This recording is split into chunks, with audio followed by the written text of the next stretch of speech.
back to the next video of economics, class 12, video number 9. चलिए शुरू करते हैं चैप्टर नंबर 3।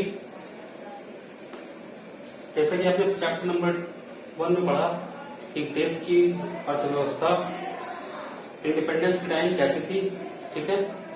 सेकंड चैप्टर में आपने पढ़ा कि उस जो दशा थी स्टैग्नेंट हालत में थी कंट्री, उस स्टैग्नेंट पोजीशन से हटाने के लिए गवर्नमेंट ने कुछ प्लान बनाया, ठीक है। अब वो प्लानिंग कैसे असर करेंगे वो जानने के लिए हमें ये जानना होगा कि हमारा एग्रीकल्चर सेक्टर, इंडस्ट्रियल सेक्टर कैसा था। तो हम इस चैप्टर में देखते हैं हमारा एग्रीकल्चर सेक्टर कैसा था। तो chapter 3 features, problems and policies of agriculture. चलिए शुरू करते हैं चैप्टर को। तो सबसे पहले हम बात करें एग्रीकल्चर का होना क्यों जरूरी है या क्या इंपॉर्टेंस है हमारी लाइफ में एग्रीकल्चर का, और इंडियन कॉन्टेक्स्ट में एग्रीकल्चर का क्या इंपॉर्टेंस है। तो पहले नंबर पे importance of agriculture in the Indian economy. हम देखेंगे कि इंडियन इकोनॉमी में क्या इंपॉर्टेंस है एग्रीकल्चर का। ओके, तो पहला कंट्रीब्यूशन टू जीडीपी, यानी कि जो जीडीपी हमारा बनता है, जीडीपी आपको बता दूं होता क्या है। जीडीपी का मतलब होता है कुल प्रोडक्शन, ठीक है। यानी कि कंट्री में जो कुल गुड्स एंड सर्विसेज का प्रोडक्शन होता है उसी को हम कहते हैं जीडीपी, ठीक है। आगे आपको तो पढ़ना है मैक्रो इकोनॉमिक्स में डिटेल में, बस इतना आ जानिए। जीडीपी का मतलब होता है कि सारे देश के अंदर सब लोग मिलकर जो गुड्स एंड सर्विसेज का प्रोडक्शन करते हैं उसी को हम कहते हैं जीडीपी, ठीक है। तो ये 51 में लगभग हमारा 51% जीडीपी एग्रीकल्चर सेक्टर से आता था, और पूरे प्लानिंग पीरियड में भी अगर कहा जाए तो थोड़ा इसका सिग्निफिकेंस घटता जरूर गया है, बट अभी भी 17.4% का जीडीपी सिर्फ एग्रीकल्चर से हम जनरेट करते हैं। तो it is big source of GDP generation. So it is one of the most important and relevant importance of the agriculture sector in the Indian economy. दूसरा, supply of wage goods. Supply of wage goods का मतलब है कि देखिए आज हमारे घरों में जो हम फूड कंजम्पशन करते हैं, उन फूड कंजम्पशन के लिए हमें गुड कहाँ से मिलता है, चाहे आपका व्हीट हो, राइस हो, पल्सेस हो, वेजिटेबल्स हो, शुगर हो, ठीक है, शुगर केन हो, ये सारी चीजें हमें कहाँ से मिलती हैं। ये सारी की सारी चीजें हमें एग्रीकल्चर से मिलती हैं। तो यानी कि जो वेज गुड्स हैं, यानी कि जो हमारी नेसेसिटीज ऑफ लाइफ की गुड्स हैं, उनकी सप्लाई हमको एग्रीकल्चर ही कर रहा है। तो ये दूसरा इसका इम्पोर्टेंस हो गया कि ये हमारे इंडियन इकोनॉमी में क्यों इम्पोर्टेंट है, क्योंकि ये इंडियंस का 130 करोड़ 135 करोड़ आबादी का खर्चा उठाता है, ठीक है, सबकी बेसिक नीड्स को पूरा करता है। नेक्स्ट है सोर्स ऑफ एम्प्लॉयमेंट, ठीक। 50% of the workforce is still engaged in the agriculture area. 50% की आबादी, 50% सॉरी आबादी नहीं, वर्कफोर्स का मतलब जो लोग काम कर रहे हैं उसका 50% लोग एग्रीकल्चर सेक्टर में काम कर रहे हैं। तो ये कह सकते हैं कि ये एम्प्लॉयमेंट एक बहुत बड़ा सोर्स है। तो ये एक तरीके से अगर हम कहें कि इकोनॉमी के दृष्टिकोण से, इकोनॉमी के पॉइंट ऑफ व्यू से अगर देखो तो ये बहुत ही इम्पोर्टेंट रोल प्ले कर रहा है, क्योंकि ये 50% लोगों को एम्प्लॉय कर रहा है। नेक्स्ट है सप्लाई ऑफ रॉ मटेरियल, ठीक। रॉ मटेरियल का मतलब जैसे आपका फॉर एग्जाम्पल आप शर्ट पहने हुए हैं, ठीक है, तो ये शर्ट बनता कहाँ से है, कॉटन से। कॉटन की क्या होती है, एग्रीकल्चर का पार्ट है, ठीक है। तो अगर हमें टेक्सटाइल इंडस्ट्री को डेवलप करना है तो हमें कॉटन को डेवलप करना पड़ेगा, कॉटन इंडस्ट्री को डेवलप करना पड़ेगा। यानी कि जो इंडस्ट्रियल गुड्स होते हैं उनके रॉ मटेरियल का सप्लाई एग्रीकल्चर ही करता है। फॉर एग्जाम्पल आप देखिए फूड प्रोसेसिंग यूनिट जितनी भी है आज आपके देश में, इतनी बड़ी जूस इंडस्ट्री चलती है, रियल जूस, स्ट्रॉबेरी जूस, इनके लिए फल कहाँ से आते हैं, एग्रीकल्चर से आता है। आपका नूडल्स इंडस्ट्री इसी से चलता है, चिप्स की इंडस्ट्री इसी से चलती है पूरी। तो बहुत सारी इंडस्ट्रीज के लिए रॉ मटेरियल का सप्लाई करता है, ठीक है। इसलिए हम कह सकते हैं कि it is one of the main supplier of raw material to the industry, ठीक। नेक्स्ट हम समझते हैं source of demand of industrial goods. अच्छा, इंडस्ट्रियल गुड्स मशीनों का डिमांड करने के काम एग्रीकल्चर कैसे। आज आप देखिए आज आपके खेतों में मशीन कैसे काम करते हैं, थ्रेशर काम कर रहा है, कल्टीवेटर्स काम कर रहे हैं, ठीक है, कंबाइनर काम कर रहा है, ट्रैक्टर्स काम कर रहे हैं। ये सारी मशीनें क्या हैं, सब कैपिटल गुड्स हैं। और एग्रीकल्चर डेवलप होगा तो इन इंडस्ट्रियल गुड्स का डिमांड होगा। तो source of demand of industrial goods, ठीक है, मेरी बात समझ आ रही है। Next contribution to international trade. ठीक है, अब देखो आज के डेट में अगर हम कहें तो इंडिया एक अच्छा खासा एक्सपोर्टर है। ठीक है, यहाँ से अच्छी खासी हम बहुत सारी क्रॉप्स को, बहुत सारे और भी चीजें हम इंडिया से बाहर सेल करते हैं। ठीक है, स्पेशली मैंगोज देखिए तो मैंगोज हम पूरे अरब में जो इंडिया बहुत बड़े मात्रा में सप्लाई करता है, तो इंटरनेशनल ट्रेड में भी एक कंट्रीब्यूशन दे रहा है। यानी हमारा जो इंटरनेशनल ट्रेड आपका एक्सपोर्ट बन के उभर रहा है, आपका एक्सपोर्ट आपका जो बढ़ रहा है, उसमें बहुत बड़ा कंट्रीब्यूशन एग्रीकल्चर सेक्टर से आता है, तो हम इसको इग्नोर नहीं कर सकते हैं। It is one of the important instruments of the export. Clear. Next है आपका कंट्रीब्यूशन टू डोमेस्टिक ट्रेड। अच्छा, ये तो इंटरनेशनल ट्रेड हो गया।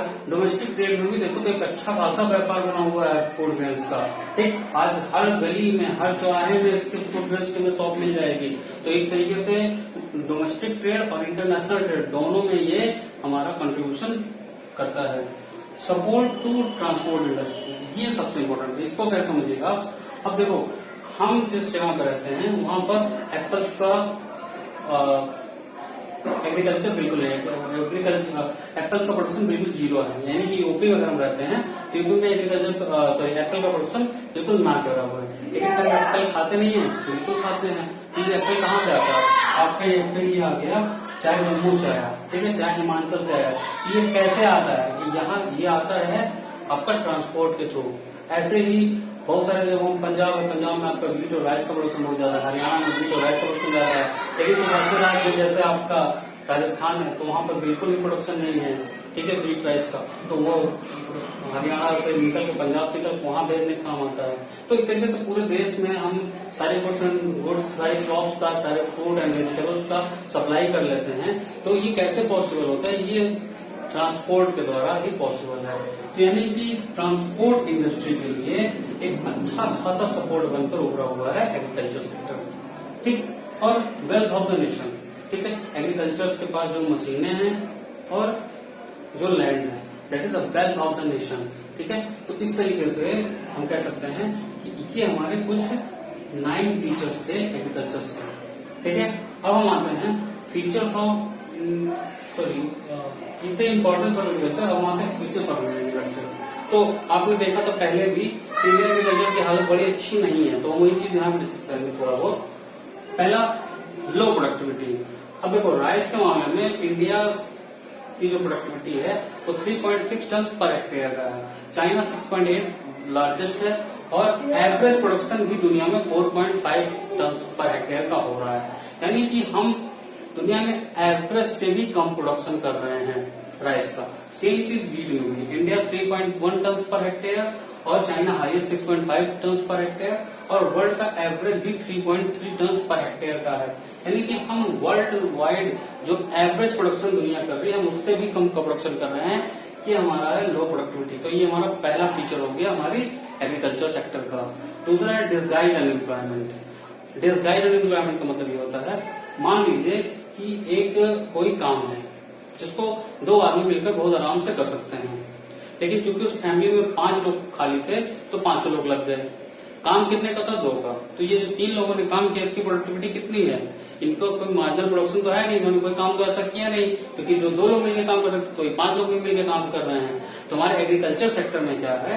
एग्रीकल्चर सेक्टर में बहुत बड़े लेवल पर हम देखेंगे तो वहां पे हमको मिलेगा क्या कि एग्रीकल्चर सेक्टर में डिसगाइड अनएम्प्लॉयमेंट है। यानी कि हर एग्रीकल्चर सेक्टर में इंडिया में देखिए तो गांव में आप जाइए तो खेतों में पूरा का पूरा परिवार लगा हुआ, लेकिन काम 2 लोग का है और लगे हुए 8 लोग उसमें। तो ये जो 6 लोग हैं ये कोई एक्स्ट्रा काम नहीं करना। तो यानी कि जो हमारा एक तरीके से हमें लगता है कि एम्प्लॉयड हैं लोग, लेकिन वो एक्चुअली में एम्प्लॉयड नहीं है। तो डिसगाइड अनएम्प्लॉयमेंट पाई जाती है एग्रीकल्चर सेक्टर में।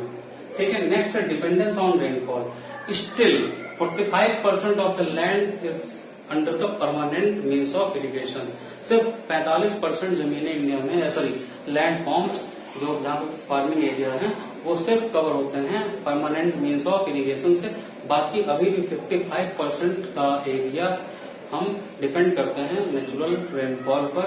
ठीक है, तो नेक्स्ट हम समझते हैं सबसिस्टेंस फार्मिंग। सबसिस्टेंस फार्मिंग का मतलब कि farmers still produce for the self consumption, not for the market. यानी कि हमारे फार्मर्स अभी भी इतने सफिशिएंट नहीं हुए हैं कि मार्केट के लिए प्रोड्यूस करें, they are still produce for the own consumption. Clear? Now lack of modern inputs, ठीक है। तो अभी भी हमारे फार्मर्स मॉडर्न इनपुट्स की कमी से जूझ रहे हैं, उनके पास मॉडर्न इनपुट्स नहीं है, चाहे वो सीड्स का हो, चाहे वो फर्टिलाइजर्स का हो, चाहे वो पेस्टिसाइड्स का हो, चाहे इंसेक्टिसाइड्स का हो, ठीक है, और चाहे सीड्स का हो, चाहे वो आपका वाटर सप्लाई का हो।